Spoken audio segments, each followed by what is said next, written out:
بسم اللہ الرحمن الرحیم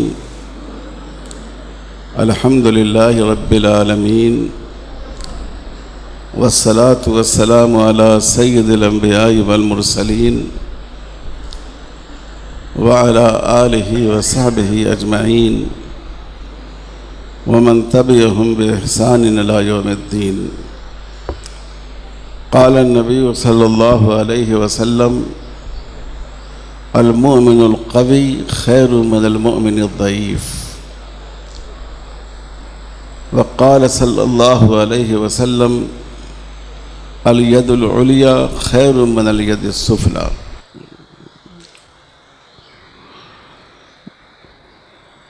اس اجلاس کے داعی جناب شیخ محمد اسحاق صاحب اور ان کے رفقائے گرامی ڈاکٹر مختار احمد صاحب، اسلامک فائنانس کے ماہرین جن سے آپ نے ابھی استفادہ کیا، میرے بہت ہی قابل احترام دوست جناب محمد حسین کھٹکھٹے صاحب ڈائریکٹر تاسیس، محترم جناب ارشد اجمل صاحب، محترم جناب کے علی کنجی صاحب، جناب وی ایس نواب جان امیر بابو صاحب، جناب شیخ نذیر احمد صاحب، جناب مولانا مفتی محمد عمر عابدین صاحب، محترم بزرگوں اور کڑپا کے غیرت مند اور باشعور مسلمان بھائیوں، یہ جو آپ کا قصبہ ہے، شہر ہے، چونکہ آپ دن رات یہاں رہتے ہیں، جب صبح میں آپ کی آنکھ کھلتی ہے تو کڑپا آپ کے سامنے ہے، جب شام کو بستر پر جاتے ہیں تب بھی کڑپا آپ کے سامنے ہے۔ جس چیز کو آدمی دن رات دیکھتا رہتا ہے اس کی اہمیت اور عظمت آدمی کے ذہن میں کم ہو جاتی ہے، لیکن حقیقت یہ ہے کہ آپ کا یہ شہر ایک مثالی شہر، ایک ماڈل شہر ہے۔ اس لیے نہیں کہ یہاں تاج محل کی جیسی خوبصورت عمارت ہے، اس لیے نہیں کہ یہاں لال قلعے کی جیسی مضبوط اور مستحکم فصیلیں ہیں، اس لیے نہیں کہ یہاں آسمان کو چھونے والا قطب مینار ہے، اس لیے کہ میرا احساس ہے کہ یہ ایک ایسا شہر ہے جس میں مسلمانوں میں شعور ہے اور اپنے مسائل کو خود حاصل کرنے کا جذبہ ہے، چاہے دینی تعلیم کا مسئلہ ہو، چاہے ماڈرن ایجوکیشن کا مسئلہ ہو، چاہے برادران وطن کے درمیان اسلام کے سچے اور اچھے تعارف کی بات ہو، چاہے مسلمانوں کی مدد ہو، ان کو غربت کی سطح سے اوپر اٹھانے کی کوشش ہو، چاہے اس شرعی اصولوں کے مطابق سرمایہ کاری اور انویسٹمنٹ کا مسئلہ ہو، میرا احساس یہ ہے کہ ماشاءاللہ یہاں کے لوگ ہر میدان میں پورے شعور کے ساتھ اور منصوبہ بندی کے ساتھ قدم اٹھاتے ہیں اور اسے کامیابی تک پہنچاتے ہیں۔ اللہ تعالیٰ آپ حضرات کو جزائے خیر عطا فرمائے۔ البتہ کام کا فائدہ اس وقت ہوتا ہے جب اس میں تسلسل ہو۔ اگر آپ نے ایک پودا لگایا اور 2 دنوں کے بعد اس پودے کو اکھاڑ کر دوسری جگہ لگا دیا اور چند دنوں کے بعد تیسری جگہ لگا دیا تو اس پودے کی جڑیں کبھی مضبوط نہیں ہو سکتی۔ آج ہی جب میں ایئرپورٹ سے آ رہا تھا، ایک بہت ہی خوبصورت پرشکوہ وسیع عمارت دیکھی۔ اس سے پہلے جب یہاں سے گزرا تھا تو وہ ایک تعلیمی ادارہ تھا، کئی یہاں تعلیمی ادارے تھے، میڈیکل کے بھی تھے، انجینئرنگ کے بھی تھے اور دوسرے شعبوں کے بھی تھے، لیکن آج جب میں نے اس کی تفصیل معلوم کی تو یہ جان کر بڑا افسوس ہوا کہ اس میں بعض ادارے تو وہ ہیں کہ جن کا صرف نام باقی رہ گیا ہے، نشان باقی رہ گیا ہے، اور بعض ادارے وہ ہیں جو اپنی زندگی کی آخری سسکیاں لے رہے ہیں۔ تو کام کا شروع کرنا کافی نہیں ہے، کام میں تسلسل رکھنا ضروری ہے۔ رسول اللہ صلی اللہ علیہ وسلم نے ارشاد فرمایا کہ بہترین عمل وہ ہے ما دیم علیہ ولو قل، جو عمل چاہے مقدار کے اعتبار سے کم ہو لیکن اس میں مداومت ہو، اس کام کو ہمیشہ کیا جائے۔ تو یہ بھی ہمارے قوم کی ایک بیماری ہے کہ ہم جوش اور جذبے میں بہت سارا کام کر گزرتے ہیں، لیکن اس جوش کی عمر زیادہ نہیں ہوتی۔ تو ایک تو آپ کے ہاں کے جو ادارے ہیں جو بلندی کی طرف جا رہے ہیں ان کو آگے بڑھائیے، اور جنہوں نے آگے بڑھنے کے بجائے پیچھے کا سفر شروع کر دیا ہے ان کو سہارا دے کر آگے بڑھائیے۔ سہارا صرف پیسوں کا نہیں ہوتا ہے، سہارا اخلاقی مدد کا بھی ہوتا ہے، سہارا حوصلہ افزائی کا بھی ہوتا ہے، سہارا ان کی ٹوٹی ہوئی ہمتوں کو بڑھانے کا بھی ہوتا ہے۔ رسول اللہ صلی اللہ علیہ وسلم نے صحابہ کرام کو ایک مہم پر بھیجا، اور جن لوگوں سے ان کا مقابلہ تھا وہ بڑے طاقتور بھی تھے، ان کی تعداد بھی زیادہ تھی، صحابہ کی تعداد کم تھی، وہ ان کے مقابلے میں ٹھہر نہیں سکے، بھاگ آئے وہاں سے۔ جب مدینے آئے تو وہ حضور صلی اللہ علیہ وسلم کا سامنا کرنے میں شرم محسوس کرتے تھے، حضور کے سامنے آتے ہی نہیں تھے، کہتے تھے نحن الفرارون، ہم کیسے حضور کا سامنا کریں، ہم تو بھاگے ہوئے لوگ ہیں، ہم نے تو بزدلی کا ثبوت دیا ہے، ہم کس منہ سے حضور صلی اللہ علیہ وسلم کے سامنے جائیں۔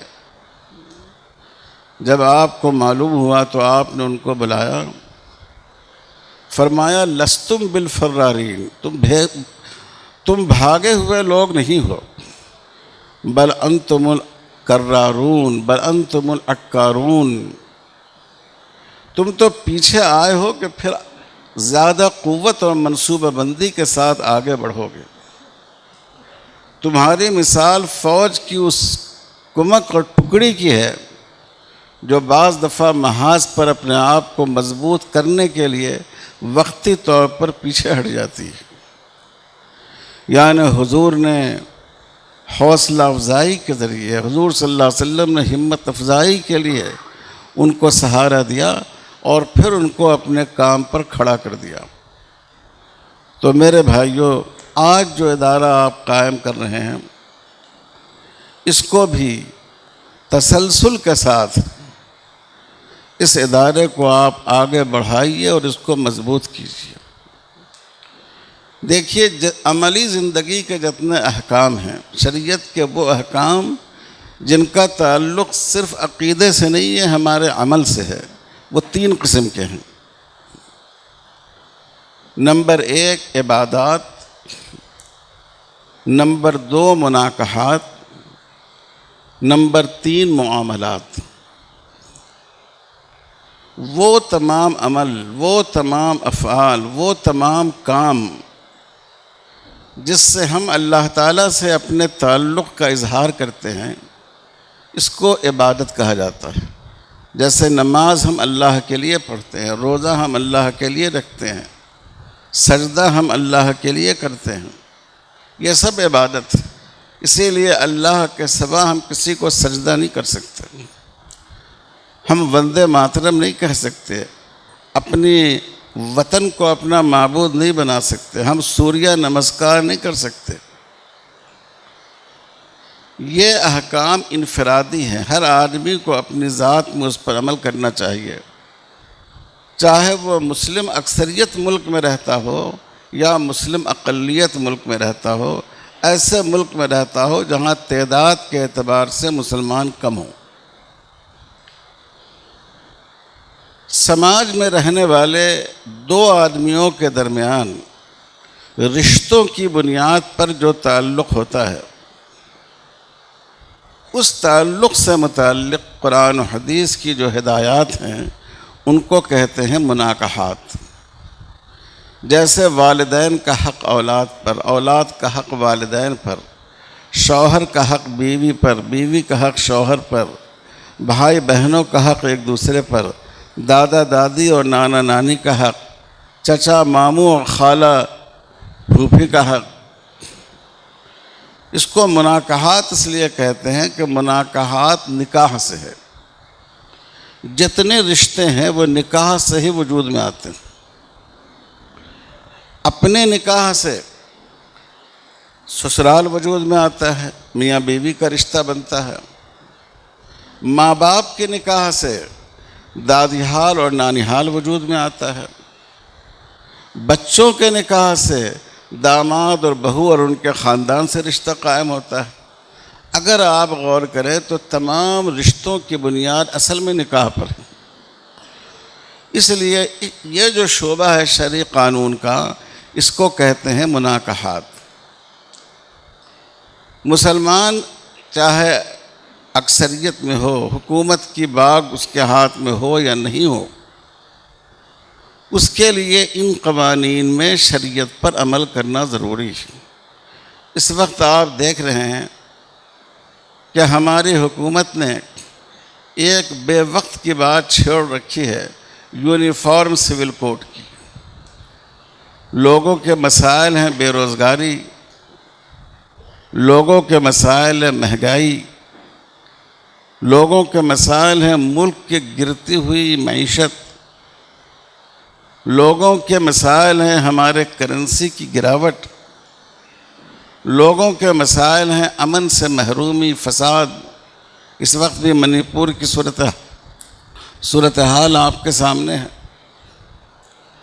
لیکن ان مسائل کے ذریعے 2024 کو فتح نہیں کیا جا سکتا۔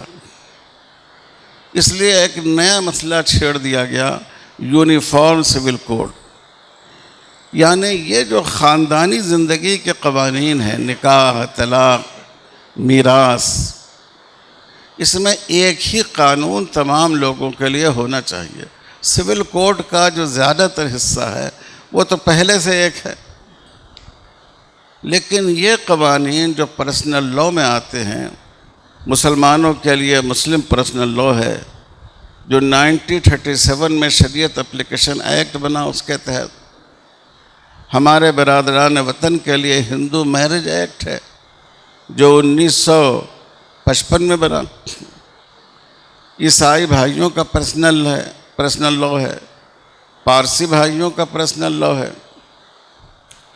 مختلف جو ٹرائبس ہیں ہمارے ملک میں، ان کے ساتھ حکومت کا معاہدہ ہے اور دستور میں اس کی گنجائش رکھی گئی ہے کہ ان کو اپنے پرسنل لاء پر عمل کرنے کی اجازت ہوگی، اس کو چھیڑا نہیں جائے گا۔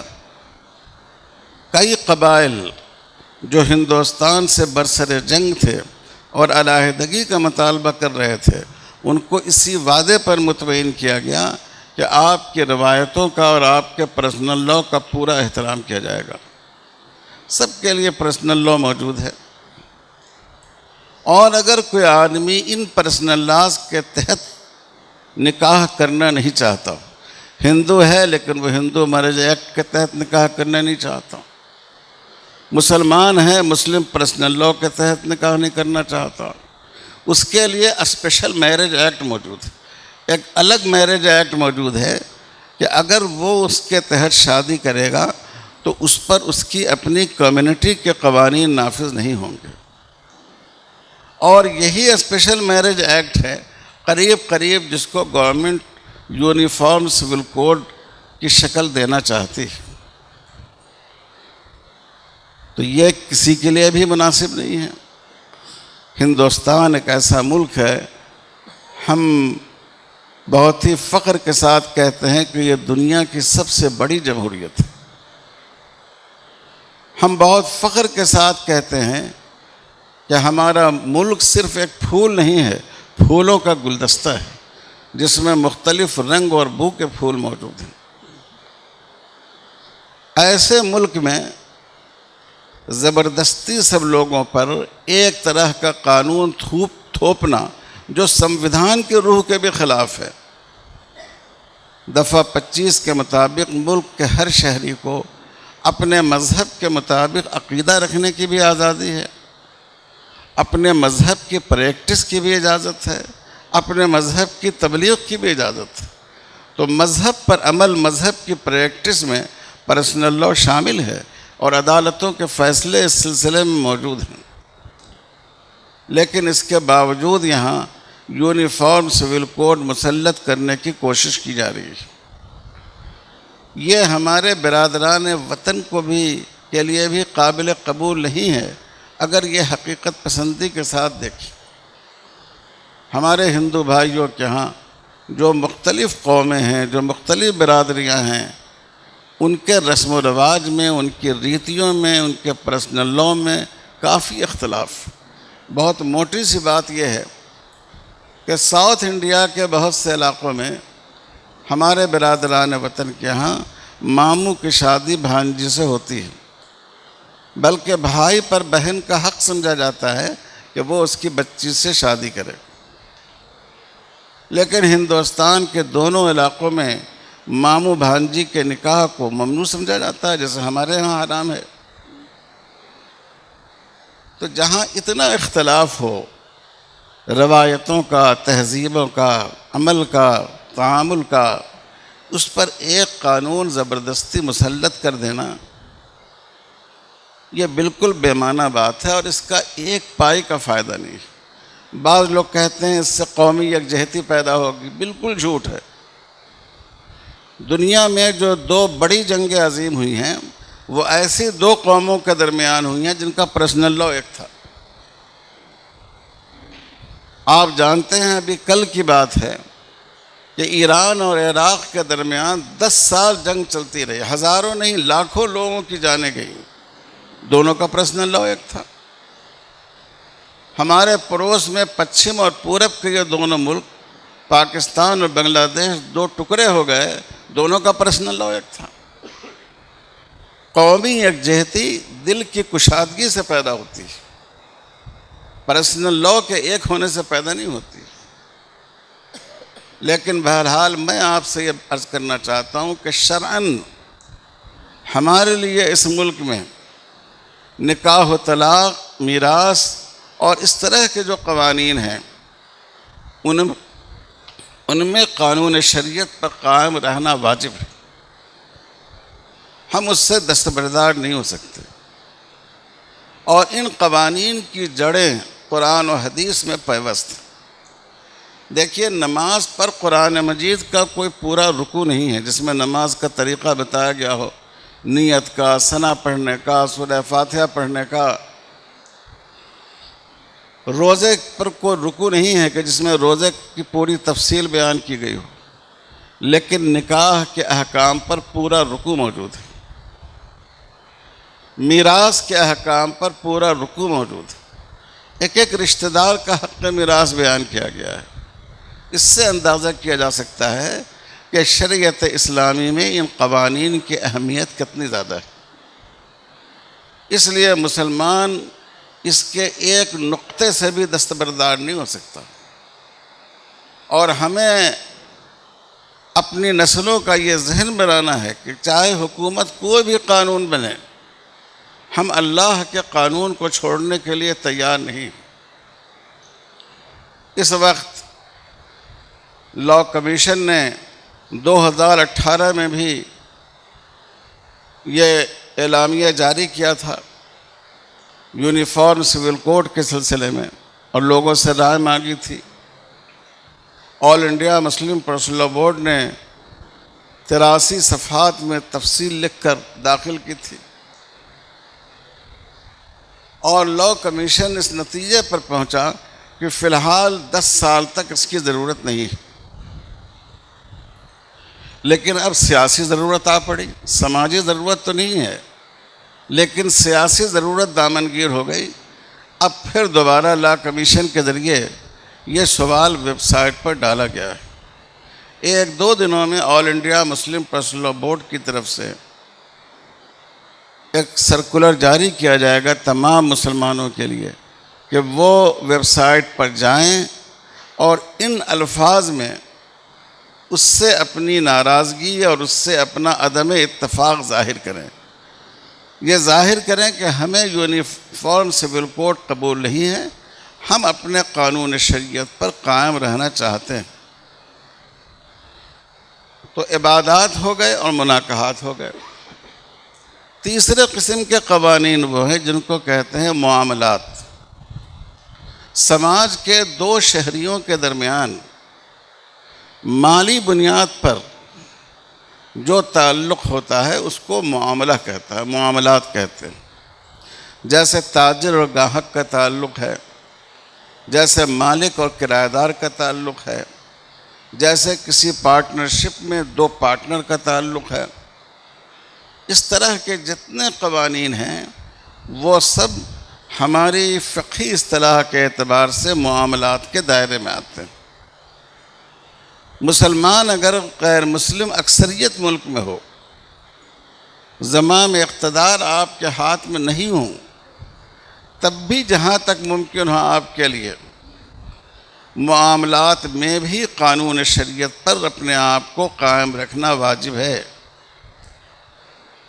اور معاملات کا جو سب سے اہم حکم ہے وہ ہے سود کا حرام ہونا۔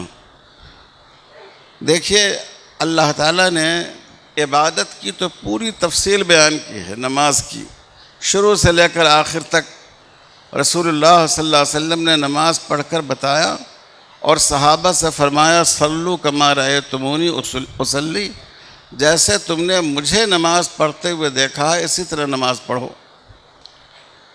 لیکن آپ نے تجارت اور کاروبار کے معاملے کو کھلا رکھا، کچھ ضروری ہدایتیں آپ نے دی اور بقیہ میں آپ نے اجازت دی کہ تم جیسے چاہو اس معاملے کو کرو۔ اس کی بنیادی حکم اس کا دو ہے، ایک یہ کہ سود حرام ہے اور دوسرے قمار یعنی جوا حرام ہے۔ اور سود کتنا بڑا حرام ہے، شریعت میں کسی گناہ کی اتنی برائی بیان نہیں کی گئی ہے جتنی سود کی گئی ہے۔ رسول اللہ صلی اللہ علیہ وسلم نے فرمایا اللہ کی لعنت ہو سود کھانے والے پر، سود کھلانے والے پر، سودی کاروبار کے لکھنے والے پر اور سودی کاروبار میں گواہ بننے والے پر اور اس میں بچولیے کا کردار ادا کرنے والے پر، سب پر آپ صلی اللہ علیہ وسلم نے لعنت فرمائی۔ اور سود دینا یہ کچھ کم بڑا گناہ نہیں ہے۔ آپ صلی اللہ علیہ وسلم نے فرمایا الآخذ والمعطی فیہ سوا، سود لینے والا اور بغیر مجبوری کے سود دینے والا دونوں گناہ میں برابر ہیں۔ تو یہ ضروری ہے کہ ہم اپنے معاملات کو بھی شریعت کے سانچے بٹھا لیں، اور اگر صرف ہم کہہ دیں کہ سود حرام ہے تو یہ کافی نہیں ہوگا جب تک اس کا متبادل ہم فراہم نہ کریں۔ شریعت میں کسب حلال بہت بڑا عمل ہے۔ رسول اللہ صلی اللہ علیہ وسلم نے ارشاد فرمایا کسب الحلال فریضۃ بعد الفریضہ، فرض نماز کے بعد سب سے بڑا فرض ہے حلال کمائی کرنا، حلال روزی حاصل کرنا۔ تو حلال روزی حاصل کرنے کے کیا راستے ہیں؟ اس کا ایک راستہ ہے محنت، آدمی محنت مزدوری کرے اور اجرت حاصل کرے، چاہے وہ گورنمنٹ کا نوکر ہو، چاہے وہ کسی اپنے بھائی کا نوکر ہو، اس کے ذریعے وہ اس کی مزدوری حاصل کرے۔ حضور صلی اللہ علیہ وسلم کی نظر میں مزدور کی کتنی اہمیت تھی۔ آپ نے اپنی زندگی میں، اپنی حیات میں ایک ہی شخص کے ہاتھوں کو بوسہ دیا ہے۔ مسجد نبوی میں آپ کے ایک صاحب سے ملاقات ہوئی، جب آپ نے ان سے مصافحہ فرمایا تو دیکھا کہ ان کے ہاتھ بہت کھردرے ہیں، موٹے موٹے ہو گئے ہیں۔ آپ نے دریافت فرمایا کہ تمہارے ہاتھ اتنے کھردرے کیوں ہیں؟ عرض کرنے لگے اللہ کے رسول میں غریب آدمی ہوں، محنت مزدوری کرتا ہوں، موٹا جھوٹا کام کرتا ہوں، اس کی وجہ سے ہاتھ ایسے موٹے ہو گئے ہیں۔ آپ نے ان کے ہاتھوں کو بوسہ دیا اور ان کے لیے دعا کے کلمات کہے۔ حلال آمدنی کا دوسرا ذریعہ تجارت ہے، ٹریڈ ہے۔ آپ صلی اللہ علیہ وسلم نے فرمایا کہ جو دیانتدار اور سچا تاجر ہوگا اس کا حشر قیامت میں اللہ کے نبیوں کے ساتھ ہوگا، صدیقین کے ساتھ ہوگا۔ کتنی بڑی بات حضور نے فرمائی، اور اسی لیے حضور نے خود تجارت فرمائی۔ حضرت ابو بکر رضی اللہ تعالیٰ عنہ بہت بڑے تاجر تھے، ان کے کریڈٹ پر تو لوگ ایک شہر سے دوسرے شہر مال لے جاتے تھے۔ حضرت عمر رضی اللہ تعالیٰ عنہ تاجر تھے، حضرت عثمان غنی رضی اللہ تعالیٰ عنہ کا شمار بڑے تاجروں میں تھا۔ حضرت علی حضور صلی اللہ علیہ وسلم کی خدمت میں مشغول رہتے تھے۔ بڑی تجارت آپ نے نہیں فرمائی، لیکن چھوٹی موٹی تجارت انہوں نے بھی کی۔ حضرت عبد الرحمن ابن عوف رضی اللہ تعالیٰ عنہ کے بارے میں آپ نے ابھی سنا۔ حضرت ابو ہریرہ رضی اللہ تعالیٰ عنہ فرماتے ہیں کہ عام طور پر مہاجرین جو مکے سے آئے تھے وہ تجارت کرتے تھے، اور مدینے کے رہنے والے جو انصار تھے وہ ایگریکلچر سے ان کا تعلق تھا، زراعت کرتے تھے۔ یہ کہیں نہیں ملتا ہے کہ کچھ لوگ بھیک مانگتے تھے۔ آپ کو ہمارے ملک کی صورتحال معلوم ہے؟ کچھ عرصہ پہلے اخبارات میں باضابطہ آیا کہ ہندوستان میں گداگروں اور بھیک مانگنے والوں میں 40% مسلمان ہیں۔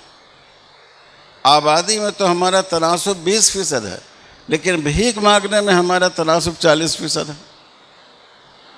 حضور صلی اللہ علیہ وسلم کی زندگی میں ایک واقعہ ہے جب ایک صحابی نے بھیک مانگا، حضور نے اس کو پسند نہیں فرمایا اور آپ نے ان کو کاروبار سے لگایا۔ تو تجارت ہو یا مزدوری ہو۔ اور تیسرا طریقہ ہے اپنے پیسے کی سرمایہ کاری، اس کو انویسٹ کرنا اور اس سے نفع حاصل کرنا۔ اس کو حضور صلی اللہ علیہ وسلم نے خود بھی کیا ہے۔ آپ بھی اپنا پیسہ انویسٹ کرتے تھے، مطعم بن عدی کے پاس آپ نے انویسٹ کیا، دوسرے لوگ آپ کے پاس سرمایہ کاری کرتے تھے۔ نبوت سے پہلے مکی زندگی میں اہل مکہ آپ کے حوالے پیسے کرتے تھے، آپ کی دیانت و سچائی سے متاثر ہو کر، اور آپ ان کو بڑا نفع دیتے تھے۔ اور صحابہ کی بڑی تعداد یہ تھی کہ جو یہ عمل کیا کرتی تھی۔ ابھی بیت المال کا ذکر آیا، حضرت عمر رضی اللہ تعالیٰ عنہ نے اپنے زمانے میں بیت المال میں ایک اختراع یہ بھی کی، ایک نئی چیز یہ بھی پیدا کی کہ بیت المال کا جو بچا ہوا پیسہ ہے وہ منجمد نہ رہے، اس کو لگا دیا جائے، سرمایہ کاری اس کی کر دی جائے، اس کو مضاربت پر لگا دیا جائے تاکہ اس کا نفع بیت المال کو ہو اور وہ تمام مسلمانوں کی طرف پہنچے۔ تو یہ بھی نفع کا ایک طریقہ ہے۔ یہ جو آپ یہاں اس وقت یہ سوسائٹی قائم ہوئی ہے، یہ انشاءاللہ آپ کے لیے سرمایہ کاری کا ایک راستہ فراہم کرے گی۔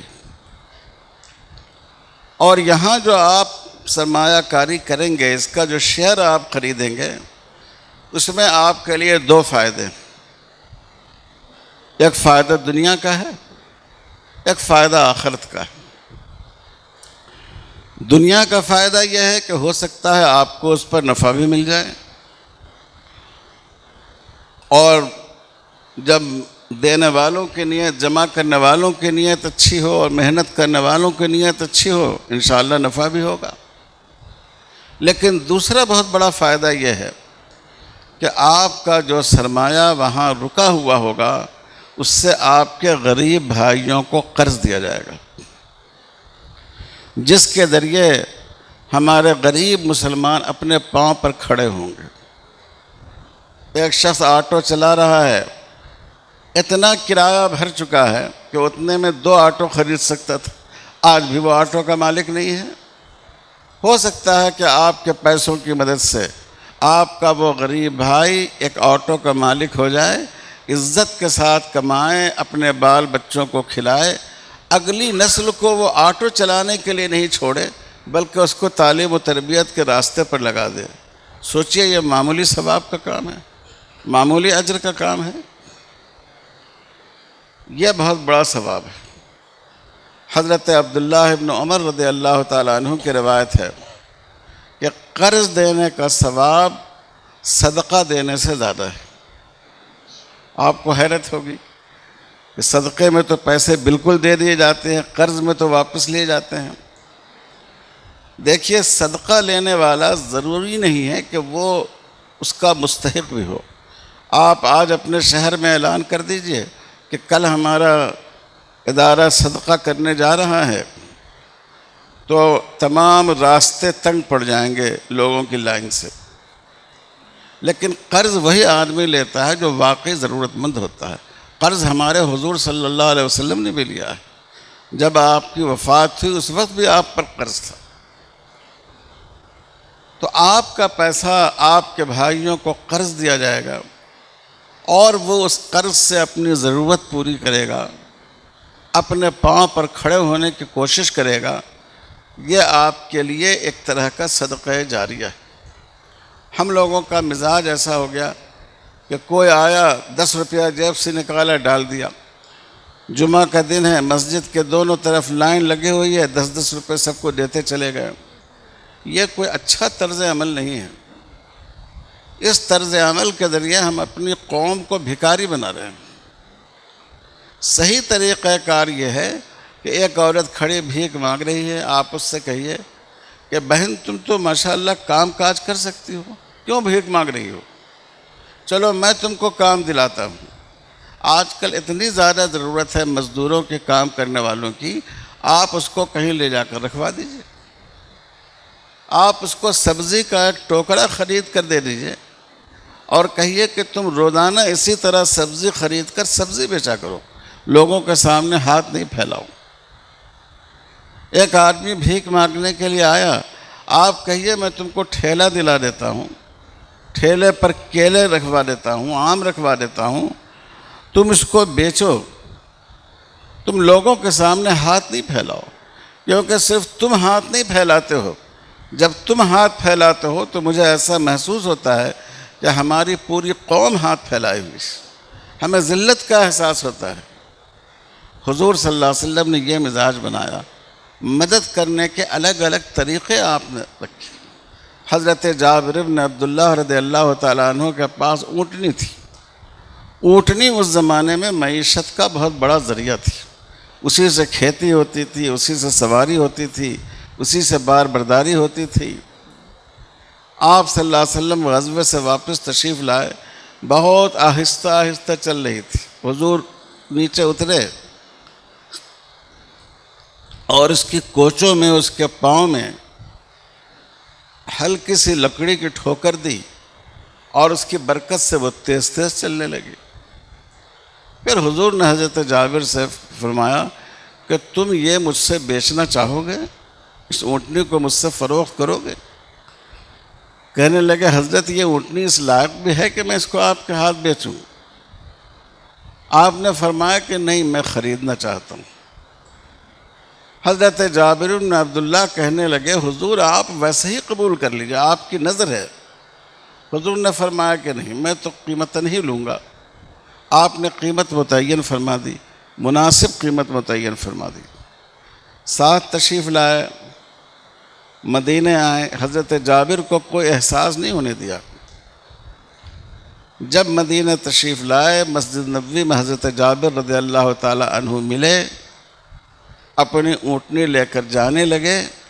جب کچھ فاصلے پر گئے تو آپ نے اپنے ایک ساتھی کو کہا کہ جابر کو کہو کہ وہ اونٹنی چھوڑ کر باندھ کر یہاں حضور کے لیے جب جانے لگے تو حضور نے ایک ساتھی کو کہا کہ جا کر جابر کو بلا کر لے آؤ۔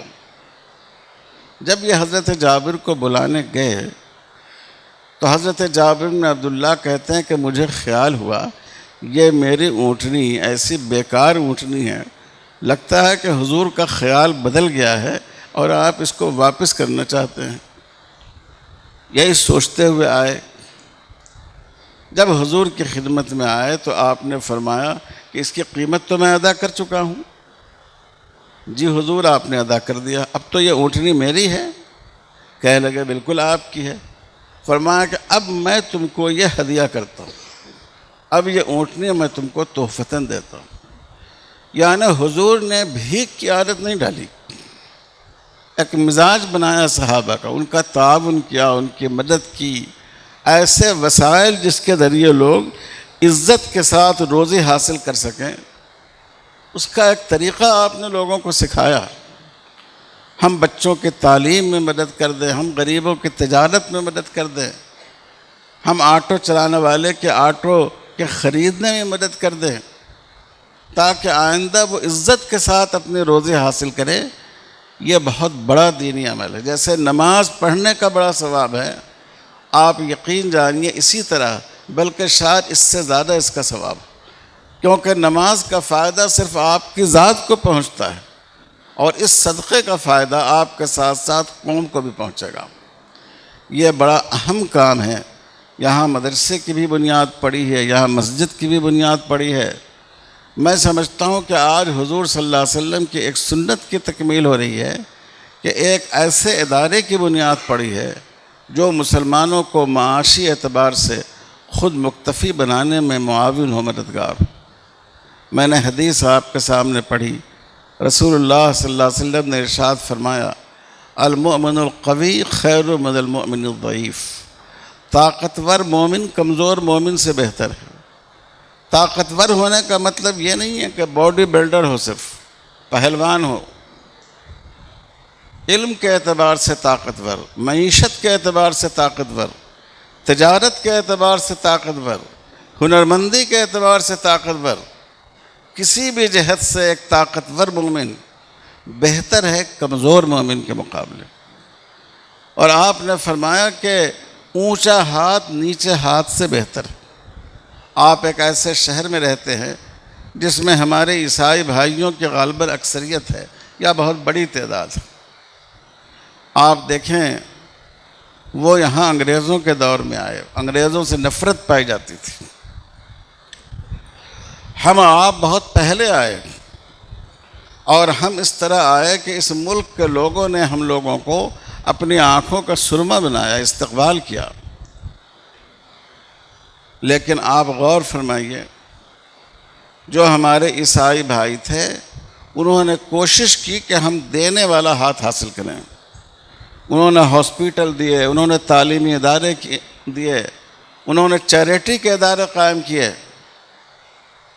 ایک طرف انگریزوں سے جنگ بھی ہوتی رہی، اور دوسری طرف اس ملک میں عیسائیت کی ایسی اشاعت ہوئی کہ ہندوستان کی کئی ریاستیں بھی آپ جانتے ہیں عیسائی اکثریت ریاست بن چکی۔